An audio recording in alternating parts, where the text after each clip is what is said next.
Quoi de mieux que de se mettre dans la peau d'un touriste pour mieux le comprendre? Professionnels de l'hôtellerie, la restauration, des sites et musées du territoire déodatien se sont retrouvés à Raon-l'Étape, au pied des bulles du motel L'Eau Vive, pour discuter de la saison estivale qui arrive à grands pas et qui s'annonce prometteuse. Il y a 2 ans et demi, on a avié 290 000 € de taxes de séjour. Aujourd'hui, on frôle les 550 000 €. D'accord. Donc ça veut dire que notre destination, en fait les nuitées sont bien là. Notre destination est une destination excursionniste. De nouveaux circuits en partenariat avec le secteur de Baccarat et l'Alsace sont en cours d'élaboration pour garder les touristes plus longtemps sur le territoire.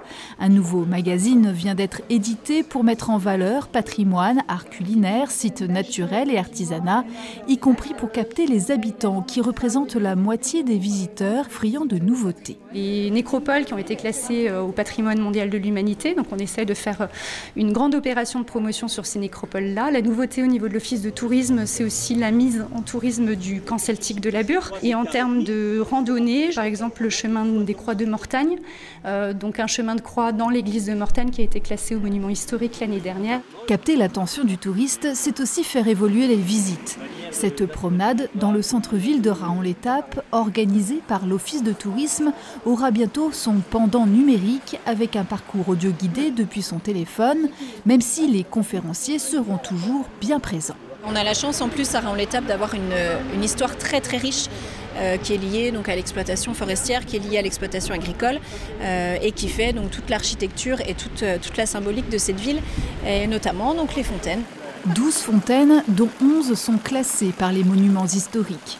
Les lions ailés de celles-ci ont même inspiré le dessin des armoiries de la commune. Des ouvrages qui, pour les maires du 19e siècle, devaient asseoir la notoriété de la cité florissante. Ces fontaines sont des œuvres, disons, du néoclassicisme du 19e siècle. Les sculpteurs de l'époque, si vous voulez, tous formés aux Beaux-Arts de Paris, selon les canons de beauté de l'Antiquité. Des détails inattendus se cachent dans les motifs des fontaines, à découvrir comme les nombreux trésors déodatiens. Un accueil mobile pourrait rejoindre prochainement les 6 offices de tourisme de l'agglomération pour guider les visiteurs en dehors des sentiers battus.